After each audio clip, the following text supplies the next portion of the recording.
తనే దేవుడికి ప్రతినిధిని అంటూ మత ప్రబోధకుడిగా ప్రసంగాలు చేస్తూ ఇటు భక్తులని మరోపక్క భార్యను మోసం చేశాడో నీచపు పాస్టర్. మహారాష్ట్ర ముంబై సమీపంలోని సనాబాలో విజయ్ కుమార్ అనే వ్యక్తి ఉంటున్నాడు. ఇతనికి పెళ్లి వైశాలి అనే కూతురుంది. పెళ్లిడుకు వచ్చింది. ఇక సరిగ్గా అదే టైంలో విమల్ రాజ్ అనే వ్యక్తి ఈ వైశాలికి పరిచయమయ్యాడు. విమల్ మేడబాక్కం సమీపంలోని వట్టియంబాకంకి చెందిన వాడైన ముంబై వచ్చి అక్కడ ఉద్యోగం చేస్తున్నాడు. ఇక అప్పుడే ఈ విమల్ కి వైశాలి పరిచయమైంది. ఇద్దరు ఒకరినొకరు ఇష్టపడి తమ ఇష్టాన్ని పెద్దలకు చెప్పి వాళ్ళని ఒప్పించి 2020లో ఇద్దరు పెళ్లి చేసుకున్నారు. ప్రస్తుతం వీరికి 11 నెలల పాప ఉంది. ఇక ఈ విమల్ కొంతకాలం ముంబైలో ఉద్యోగం చేశాక క్రిస్టియన్ మత గురువుగా మారాడు. ఆ తర్వాత చెన్నైలోని కేళంబాకం సమీపంలోని పోర్మార్ ప్రాంతంలోని అడ్వెంట్ చర్చిలో పాస్టర్ గా చేరాడు. ఇక అప్పటి నుండి మత ప్రబోధకుడిగా అక్కడికి వచ్చే భక్తులకు వాక్యాలు చెప్తూ తను దేవుడికి ప్రతినిధినని చెప్పుకునేవాడు. అయితే అది చర్చిలో ఉన్నప్పుడు మాత్రమే. పాస్టర్ ముసుగులో ఉన్న కామాంధుడు ఈ పాస్టర్. భార్యని ప్రేమించి పెళ్లి చేసుకున్న ఆమెతో ఆగలేదు విమల్. పోన్మార్ ప్రాంతంలో ఉండే జెసీలా అనే యువతితో ప్రేమలో పడి ఆమెతో ఎఫైర్ పెట్టుకున్నాడు. ఇక వీరిద్దరూ అక్కడితో ఆగారా అంటే ఓ నీచపు పనికి శ్రీకారం చుట్టారు. అదే మత్తు పదార్థాల బిజినెస్. కాలేజీ విద్యార్థులను టార్గెట్ చేసి మత్తు పదార్థాలను వాళ్లకు అమ్మి లక్షల్లో డబ్బు సంపాదించారు ఇద్దరు. ముఖ్యంగా యువతనే వీరి టార్గెట్. కాలేజీలో కొందరు విద్యార్థులని తమకు అనుచరులుగా చేసుకుని వాళ్ల చేత బిజినెస్ చేసేవారు. ముంబై నుండి పెద్ద మొత్తంలో మత్తు పదార్థాలను కొనుగోలు చేసి వాటిని చెన్నైలో అమ్మేవారు. కానీ ఇదంతా ఈ విమల్ చీకటి కోణం మాత్రమే. వెలుగులో ఉన్నప్పుడు నేనే ప్రభువునంటాడు. మీ సమస్యలు ప్రభువుతో చెప్పుకున్నా నాతో చెప్పుకున్నా ఒకటే అంటూ భక్తులకు ప్రబోధాలు చేసేవాడు. ఇక విమల్ మాయలో పడిపోయిన భక్తులు అతను నిజంగానే ప్రభువు ప్రతినిధి అని నమ్మేవారు. అలా ఓ పక్క ప్రియురాలు మరో పక్క మత్తుమంది బిజినెస్ చేస్తూ విమల్ హ్యాపీగా ఉన్నాడు. మరో పక్క ప్రియురాలు కూడా తనకి అన్ని రకాలుగా సపోర్ట్ చేస్తూ ఉండటంతో విమల్ ఆమెకు దాసోహం అయిపోయి ప్రేమించి పెళ్లి చేసుకున్న భార్యని పట్టించుకోవటం మానేశాడు. దీంతో భార్యాభర్తల మధ్య గొడవలు స్టార్ట్ అయ్యాయి. ఇక ఆ గొడవలో ప్రతిసారి విమల్నే గెలిచేవాడు. భార్య తనని పట్టించుకోవటం లేదని భర్తతో గొడవ పడ్డ ప్రతిసారి ఈ విమల్ ఆమెను తిట్టి ప్రియురాల దగ్గరికి వెళ్లిపోయేవాడు. పైగా భార్యను అదనపు కట్నం తెమ్మని వేధించేవాడు. ఇక విమల్ ఆకృత్యాలను భరించలేకపోయిన భార్య వైశాలి అతని వెనుక ఉన్న స్టోరీ మొత్తం బయటకు లాగాలి అనుకుంది. అతని వెనుక ఉన్న సీక్రెట్ తెలుసుకొని విమల్ కి బుద్ధి చెప్పాలి అనుకుంది. అందుకే ఆమె విమల్ గురించిన అన్ని విషయాలు తెలుసుకోవటం మొదలుపెట్టింది. ఇక ఆ క్రమంలోనే భర్త చర్చిలో ఏం చేస్తున్నాడు, ఆ తర్వాత ఎక్కడెక్కడికి వెళ్తున్నాడు, ఎవరెవరిని కలుస్తున్నాడు వంటి విషయాలన్నీ తెలుసుకుంది. ఇక అప్పుడే అతని ప్రియురాలు గురించి, వీరిద్దరూ కలిసి చేసే మత్తు పదార్థాల బిజినెస్ గురించి తెలుసుకుంది. దీంతో ఆమె భర్తతో ఆ విషయంపై గొడవ పడటం స్టార్ట్ చేసింది. దీంతో విమల్ నా భార్యకు మన విషయం, మన సీక్రెట్ బిజినెస్ మొత్తం తెలిసిపోయిందని ప్రియురాలకి ఫోన్ చేసి చెప్పటంతో అదంతా విన్న ప్రియురాలు అయితే మన సీక్రెట్ బయటకు రాకుండా ఉండాలి అంటే నువ్వు నీ భార్యని చంపేయాలి అంది. నేను కూడా అదే అనుకుంటున్నా, కాకపోతే నీకు చెప్పి నీ పర్మిషన్ తీసుకొని ఆ తర్వాత చంపుదామని నీకు చెప్పా అంటూ ప్రియురాలి పర్మిషన్ తీసుకొని భార్యను చంపాలి అనుకున్నాడు విమల్. ఇక ఆ క్రమంలోనే 2024 ఏప్రిల్ 28న వైశాలి తన ఇంట్లో 3000కు పైగా మత్తు పదార్థాల టాబ్లెట్స్ ని చూసింది. ఇక అవన్నీ చూసిన ఆమె ఏంటివన్నీ, నువ్వు తెర వెనుక చేస్తున్న బిజినెస్ ఇదేనా అంటూ భర్తను నిలదీసింది.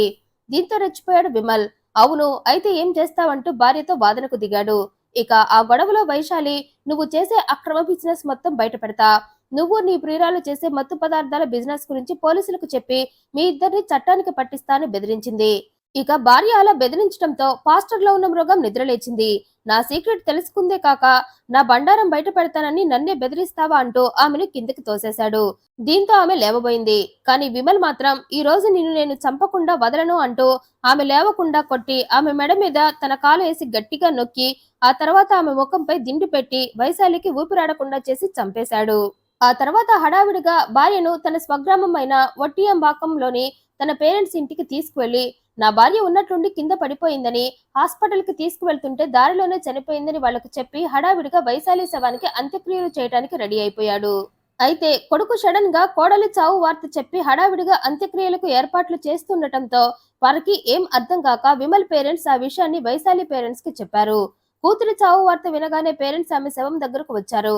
ఇక ఆమె మెడపై గాయాలు ఉండటంతో పేరెంట్స్ కి ఆమె సోదరుడికి అనుమానం వచ్చి మా కూతురు ఇలా సడన్ గా చనిపోవటం వెనక ఏదో ఉంది, మా కూతురు మరణంపై మాకు అనుమానంగా ఉందంటూ వైశాలి పేరెంట్స్ వెళ్లి దల్వంపూర్ పోలీస్ స్టేషన్ లో కేసు పెట్టారు.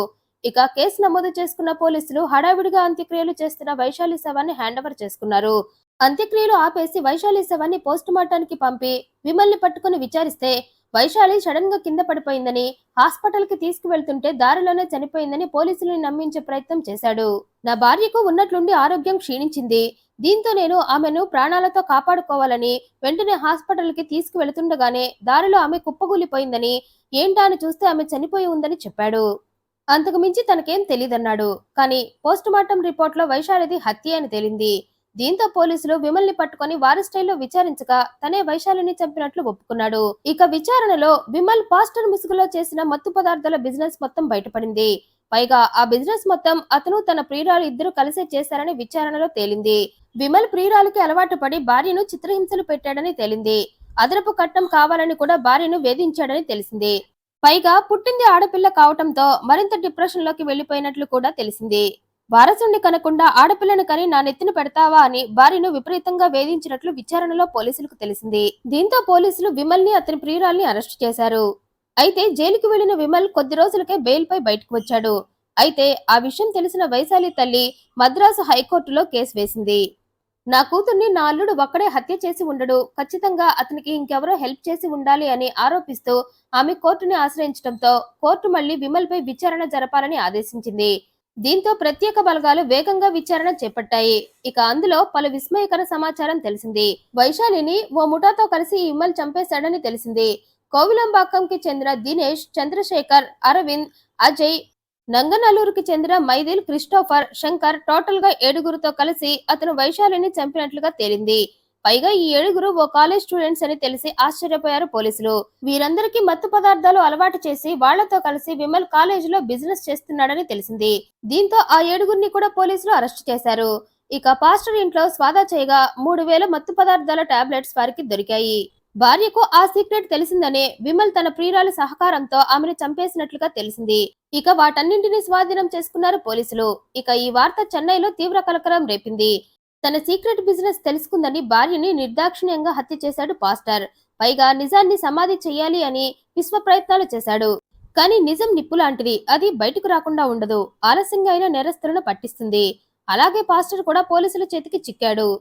విమల్ చేసిన ఈ పనిపై మీ అభిప్రాయాన్ని కమెంట్ రూపంలో తెలియజేయండి. మరింత ఇంట్రెస్టింగ్ అండ్ జెన్యూన్ ఇన్ఫర్మేషన్ కోసం ఈ వీడియోని లైక్ చేయండి, షేర్ చేయండి, మా ఛానల్ సబ్స్క్రైబ్ చేయండి. Thank you for watching.